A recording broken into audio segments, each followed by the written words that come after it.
I went to war the moment I realized my husband loved his empire more. People think the most dangerous thing about marrying a billionaire is the enemies.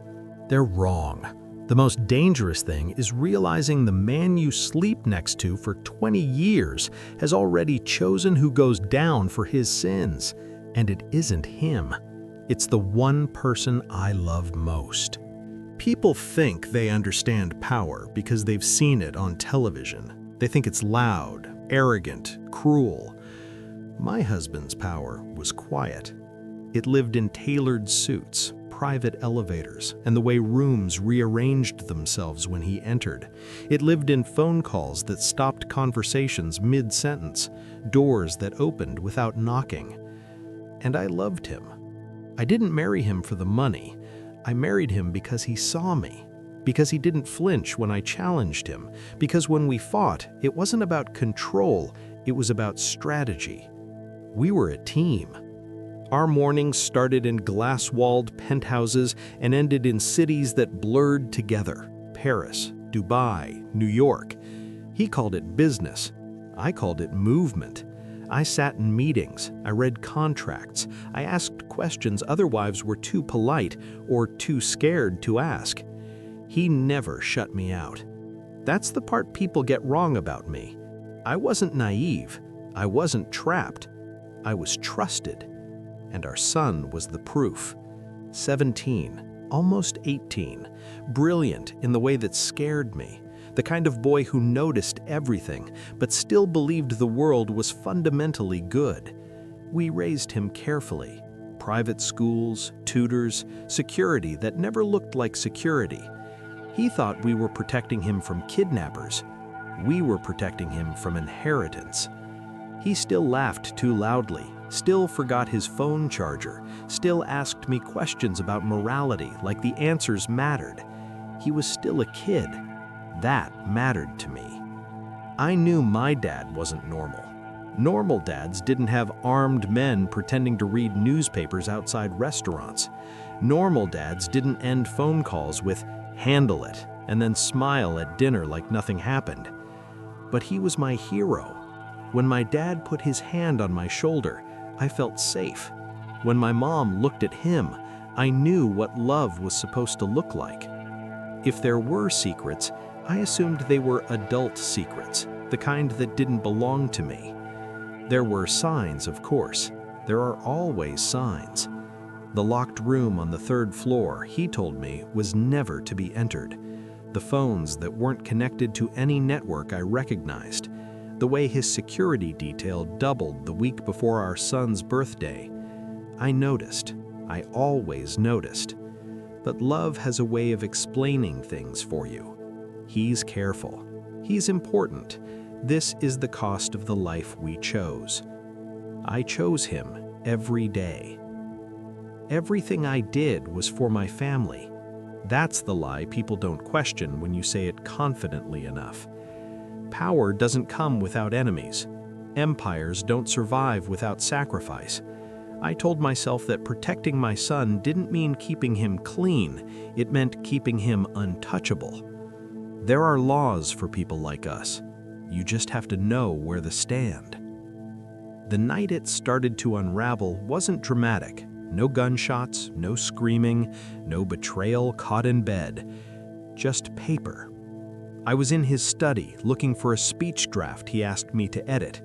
His desk was immaculate, as always. Everything where it belonged. Everything labeled, categorized, controlled. That's when I saw the folder. Not hidden, not locked, almost like he forgot who I was. I opened it without thinking.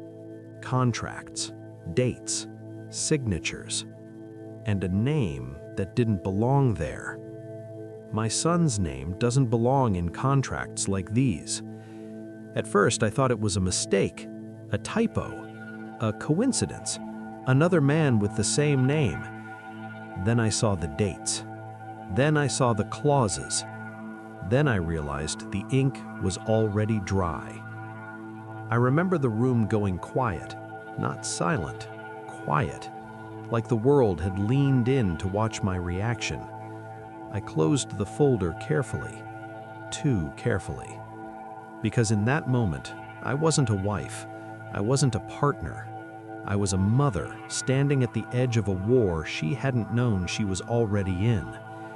And somewhere down the hall, my husband was laughing on the phone. Love what you are hearing so far? Like, share, and subscribe.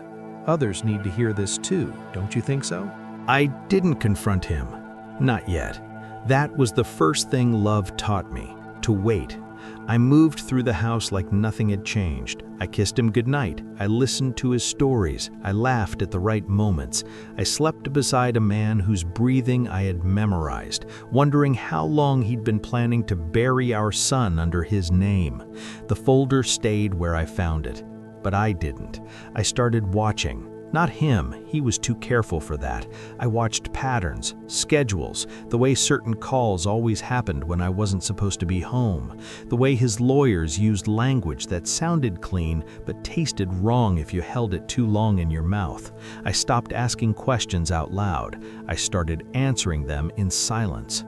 The first confirmation came from a calendar, a digital one synced across 3 devices he forgot I had access to. Meetings marked in gray, no titles, no notes, just dates. Every single one started before my son's 18th birthday, and every single one ended after. I felt my stomach drop, not from fear, but from recognition. He hadn't rushed this, he'd timed it. Timing is everything. People think crime is chaos. It isn't, it's architecture. You build it so that when it collapses, it falls exactly where you want it to. A minor is not an adult in the eyes of the law. Mistakes disappear, records seal, time erases guilt. A father protects his son by knowing that. That's not cruelty, that's intelligence. I pulled files from places I wasn't supposed to know existed, old email threads, archived contracts, legal language so precise it felt like it had been sharpened. And there it was, my son's name again, not as an owner, not as a beneficiary, as a participant, a word that meant nothing until it meant everything. I traced it through clause after clause, my fingers numb, my heart pounding so loudly I was sure someone could hear it through the walls. If authorities moved in, when, not if, the liability shifted to him, to my child. But because of his age, because of how it was framed, because of when the signatures were placed, he would be tried as a minor, a juvenile mistake, temporary damage. My husband would walk clean. I had to sit down, not because I was weak, because the math was perfect. It was elegant. That's what impressed me most. No obvious fingerprints, no direct orders, just positioning, plausible deniability wrapped in family trust. I remember thinking, if she ever sees this, it'll destroy her. But she wasn't supposed to see it. The protection was intentional. That was the part that hurt the most. He didn't protect our son from the business. He protected the business with our son. I reread the contracts until the words stopped feeling real, until my child became a concept on paper, a buffer, a shield, a sacrifice that wouldn't stick. All those years of security, the careful upbringing, the illusion of innocence, it wasn't love, it was preparation. I knew something was wrong when Mom stopped asking how school was. She watched me differently, like she was counting something, like time had started leaking out of the walls. Dad kept smiling. He was excited about my birthday, too excited, talking about the future like it was finally ready for me. I thought it was about adulthood. I didn't know it was about responsibility I never agreed to carry. I checked the dates again, then again, and that's when I saw it, the final clause buried deep enough to be missed unless you were looking for betrayal. Activation upon legal adulthood, not transfer, not celebration, activation. The plan didn't end on my son's birthday, it began. The night the law stopped calling him a child was the night my husband planned to make him useful.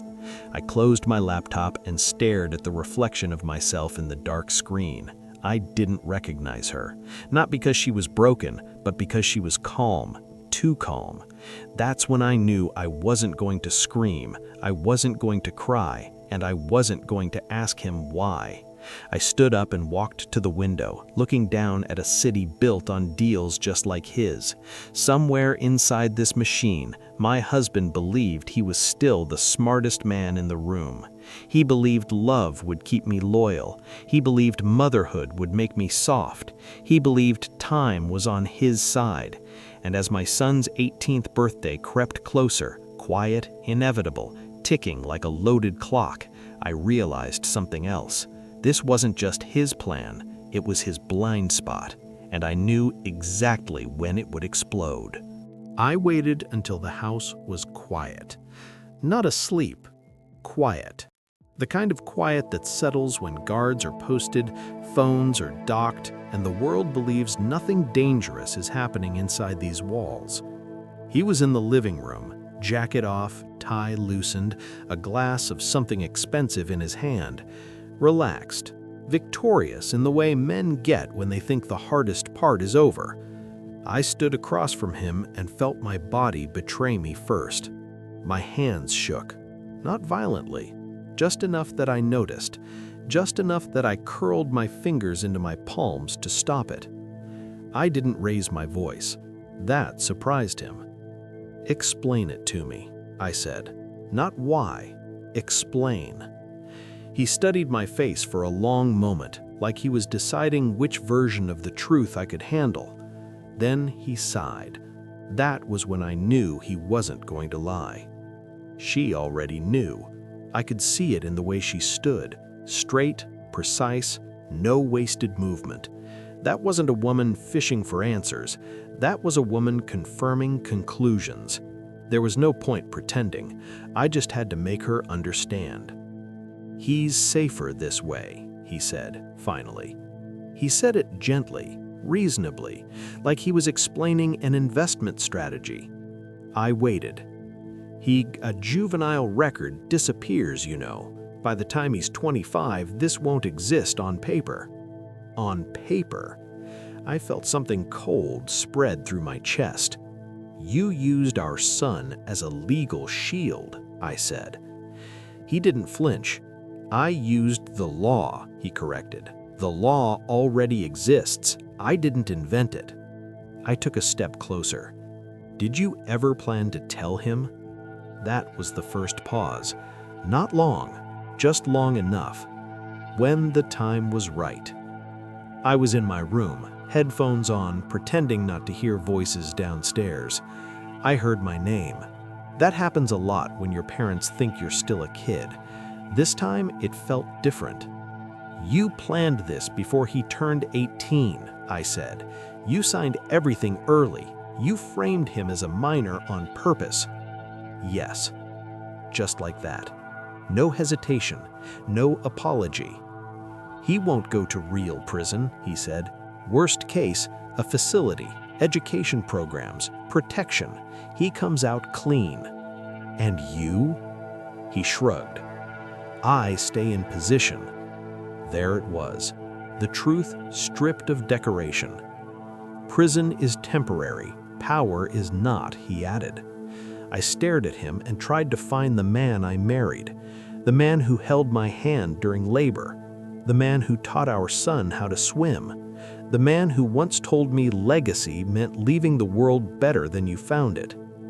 "All those years," I said quietly, "all that protection, the schools, the security, the rules, preparation." He didn't correct me. "You were training him to be useful," I said. "I was training him to survive. At whose expense?" He stepped closer now, reached for me instinctively. I stepped back.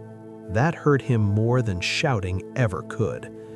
"You think I wanted this?" he asked. "You think this was easy?" "I think you chose yourself," I said. Silence fell between us. Heavy. Final. She didn't understand what it costs to stay on top. Love is a liability if you let it be. I thought she knew that. I thought she was stronger. "I did this for us," he said, "for the family. Everything we have exists because I make impossible decisions." "No," I said. Everything we have exists because other people pay the price. His jaw tightened. Our son won't remember this as suffering, he said. He'll remember it as protection. I shook my head slowly. He'll remember it as betrayal. That was when his voice hardened. You're being emotional. I laughed. Once, softly. You used our child to ensure your empire, I said, and you're calling me emotional? He looked at me like I was a variable he hadn't accounted for. We can fix this, he said, together. You don't have to like it, you just have to stand by me. That was the moment. Not the contracts, not the lies, not even the plan. That sentence, stand by me. As if motherhood were optional, as if loyalty outranked blood. That was the moment I realized I was married to a man who would sacrifice his child to save his name. I felt it then, the exact second something inside me shut off. Love didn't shatter, it recalibrated. I straightened my shoulders. You should have hidden it better, I said. He smiled, relieved, misreading me completely. I knew you'd understand. I walked past him. Not fast, not angry, deliberate. Behind him, he didn't follow. He thought the conversation was over. He thought he'd won. And as I climbed the stairs towards our bedroom, towards the manila folder still burned into my memory, I made a decision that changed everything. I wasn't going to beg him. I wasn't going to expose him yet, and I wasn't going to save him from himself. I was going to fight. I didn't leave him. Leaving would have been mercy. Instead, I started moving pieces, quietly, elegantly, the way wars are actually won. I didn't drain accounts. That would have triggered alarms. I rerouted them. Shifted liquidity through trusts that had my handwriting all over their foundations. Trusts I helped structure when we were still calling this a marriage instead of a battlefield. I froze one account for compliance reasons, released another under emergency authority, delayed a third by 12 minutes. 12 minutes doesn't sound like much. In his world, it's a lifetime.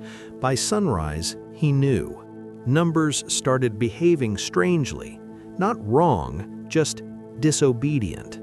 Systems that always responded instantly hesitated. Transfers required secondary approvals that hadn't existed the day before. Access logs showed activity I didn't recognize. Someone was inside my architecture.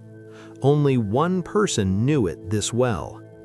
His lawyer called my lawyer before breakfast. That told me everything. By lunch, his security team was suddenly everywhere I wasn't. By evening, I felt eyes on me that didn't belong to him or to me.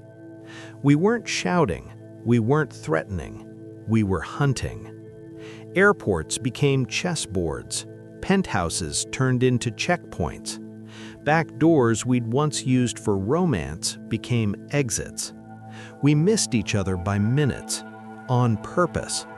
We were still married, still sharing last names on documents that mattered, still smiling for the cameras, still touching out of habit when our paths crossed in public, still in love in the most dangerous way possible. No one gave clear orders anymore.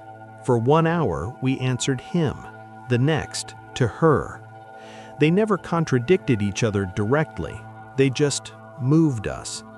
It felt like being inside a marriage that knew how to kill without firing a shot. He chased me across 3 cities in 2 days. I let him, because I needed him frantic. A desperate man makes mistakes. A powerful man who thinks he's losing control makes bigger ones. I leaked just enough information to make him believe I was panicking, just enough to send his people scrambling in the wrong direction. He countered by grounding a jet I needed. I countered by canceling a meeting he couldn't afford to miss. He locked down a building. I unlocked another. We met face to face in a penthouse we once bought to celebrate an anniversary. Floor-to-ceiling glass, city lights like a burning circuit board beneath us, 10 feet apart. "You're dismantling my empire," he said, voice controlled, jaw tight.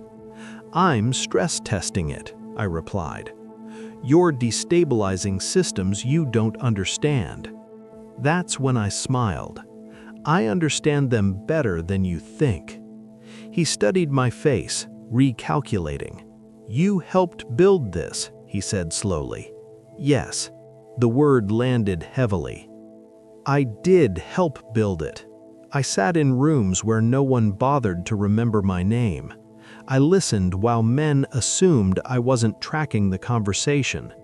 I asked questions framed as curiosity that revealed fault lines no one else noticed.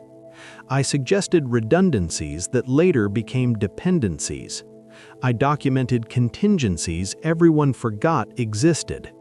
I was never just the wife. I was the quiet architect. He taught me how to survive in his world, I said evenly. He forgot I was listening. That was the first time I saw fear flicker in his eyes. Once I realized she knew where everything was buried, I knew the fight was over. Empires don't fall from the outside. They collapse from internal knowledge weaponized at the right moment. He tried to slow the war, offered revisions, adjustments, alternative outcomes. He even tried tenderness. "You're still my wife," he said one night, voice low, familiar, dangerous. For half a second, I wanted to believe him. That terrified me. "Take our son's name off the contracts," I said. He shook his head. "It's already in motion. Not won't, not can't, already." That's when I understood the truth beneath the truth. He hadn't just chosen the empire over our child. He had built a machine that no longer cared who it crushed, including him. I knew something was wrong before anyone told me. Mom started watching the time like it was running out. Dad started talking about my future like it was a negotiation. They both looked at me like I was standing on a line only they could see. I reached him first, not by luck, by preparation. I rerouted his flight under the cover of a security protocol, changed the driver, changed the destination, changed the story without changing the facts. He thought he was heading to a birthday-related meeting. Instead, he walked into a quiet hangar just outside the city. Concrete, cold air, no glass, no witnesses. He saw me and relaxed. That almost broke me. I took his face in my hands the way I used to when he was small. "Before anyone else talks to you," I said, "you need to hear this from me." I told him enough about the contracts, about the timing, about how his name had been used like armor. I watched the moment his innocence fractured, not loudly, cleanly. "So I was protection?" he asked. I swallowed. "You were leverage," I said, "and I'm sorry." He stepped back, not in fear, but understanding. Phones started ringing. His father's name lit up the screen like a warning. I didn't answer, not yet. As engines roared in the distance and men scrambled in worlds he was only just discovering, I put a hand on my son's shoulder. "You don't owe either of us anything," I said, "but if you trust me, just tonight, stay." He nodded, and somewhere across the city, my husband realized the war had shifted, because I had reached our son first. I didn't rush it. Truth lands harder when it isn't thrown. We sat across from each other in the hangar office, metal chairs, bare walls, the hum of something mechanical far away. No luxury, no safety net disguised as comfort, just space. I told him everything, not all at once, not like a confession, more like laying pieces on a table and letting him see the shape they made. The contracts, the timing, the way his name had been used, not as inheritance, but as insulation. I watched his face carefully, not for tears, for understanding. It came slowly, like frost. At first, I thought she was exaggerating. Parents do that when they're scared. They dramatize, they protect. Then she showed me the documents. My name didn't look like mine anymore. It looked functional, like a tool. I felt stupid for not seeing it sooner. All those rules, all that protection, all the ways my life had been shaped without my consent. It wasn't love, it was positioning. "I always thought you were keeping me safe," he said quietly. "We were, just not from the same things." That landed. He leaned back, staring at the ceiling like it might explain something if he waited long enough. "So my childhood," he started, "was leverage," I finished. He nodded once. "And my name? Collateral." The words sounded cruel out loud. They were worse in silence. He asked questions, but not the ones I expected. Not why his father did it, not how long it had been planned. He asked, did I ever get a choice? I didn't answer immediately, because the truth deserved respect. "No," I said finally, "not until now." That's when his breathing changed. Not panicked, controlled. The kind of breathing people do when they're trying not to fall apart. I knew she would tell him. I just believed he'd understand. Blood forgives what principle never will. That was my mistake. He stood up and walked to the window, looked out at nothing in particular. "I get it now," he said after a long moment. "Why everything was so controlled, why my life always felt managed." I stayed silent. He turned back to me. "You didn't protect me from the world. You prepared me to absorb it." I closed my eyes. "Yes." He didn't yell. That hurt more than anger ever could. "What happens if I stay?" he asked. I told him the truth. "If you stay, your father keeps fighting. If you stay, I keep fighting, and you'll always be the reason." He nodded again. "What happens if I go?" "You become unreachable." "From both of you?" "Yes." That was the longest silence of my life. No music, no speeches, just the sound of a young man realizing his parents' war had no room for him as a person, only as a position. "I don't want your money," he said at last, "and I don't want your war." The words were calm, final. "I want a life where my name belongs to me." I stood, fighting the instinct to pull him into my arms, because this wasn't about holding on, it was about letting go cleanly. We didn't hug, we didn't cry, we planned. New documents, new identity layers, nothing illegal, just distance, timing, and disappearance the right way, the kind that leaves no mess, only absence.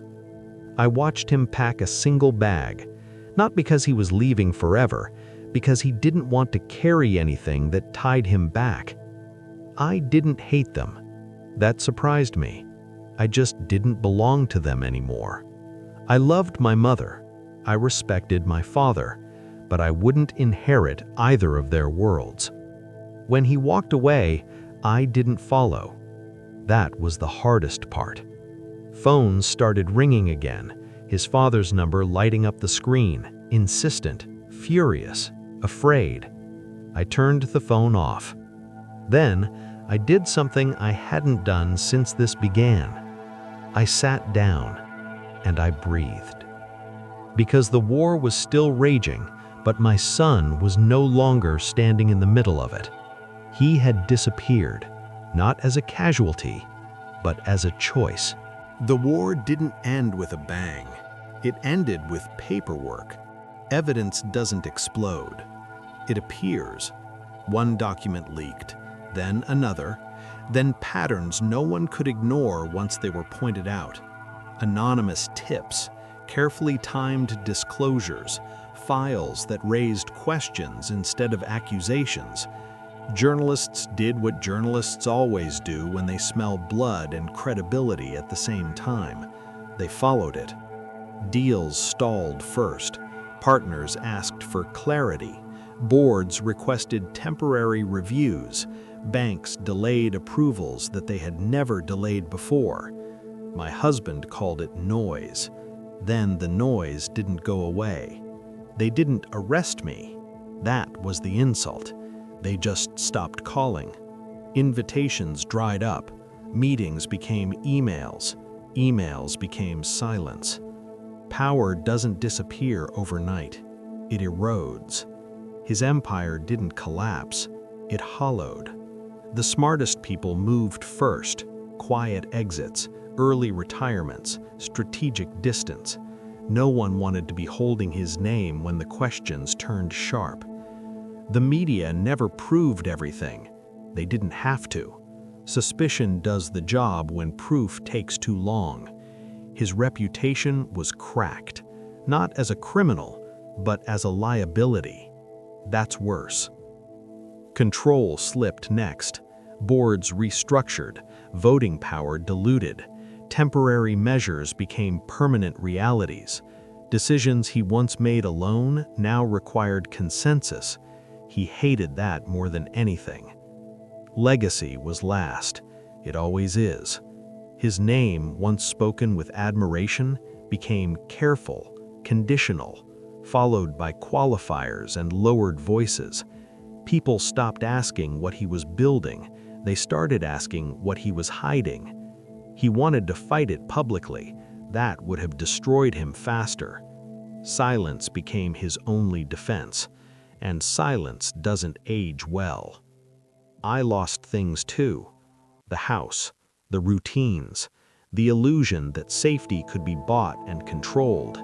I stopped sleeping in places with armed guards and glass walls. I learned what it felt like to exist without an exit plan in every room. Comfort left first, then certainty. Then the version of myself who believed love could survive anything if you tried hard enough. I grieved her quietly. I watched the headlines from a distance. Not relief, not revenge, just confirmation that I'd made the right choice to leave before the wreckage reached me, the Sun said. My husband tried to call me. Once. I didn't answer. Not because I hated him, because there was nothing left to negotiate. The machine he built kept grinding, slower now, noisier, less impressive. He remained wealthy, connected, free, but free of gravity, free of influence, free of the future he thought he owned. Irrelevance is a long sentence. It doesn't end. I rebuilt my life smaller, quieter. I stopped looking over my shoulder, stopped calculating risk in every interaction, stopped mistaking vigilance for love. Peace isn't dramatic. It doesn't announce itself. It shows up one morning when you realize your hands aren't shaking anymore. Sometimes people ask me if I regret it, if I miss the power, the lifestyle, the man. I tell them the truth. I miss the version of him I thought he was, but I don't miss the woman I would have become if I stayed. I don't know where my son is. That's the point. He sends no updates, leaves no trail, lives a life that belongs only to him. That's the only victory that mattered. I didn't go to war because I hated my husband. I went to war because loving my child left me no other choice. If you felt even a second of what she felt, the betrayal, the fear, the impossible choice, tap like so I know this story reached you. Comment below, what would you have done in her place? Was she right to go to war? And subscribe if you want more stories where love, danger, and consequences collide.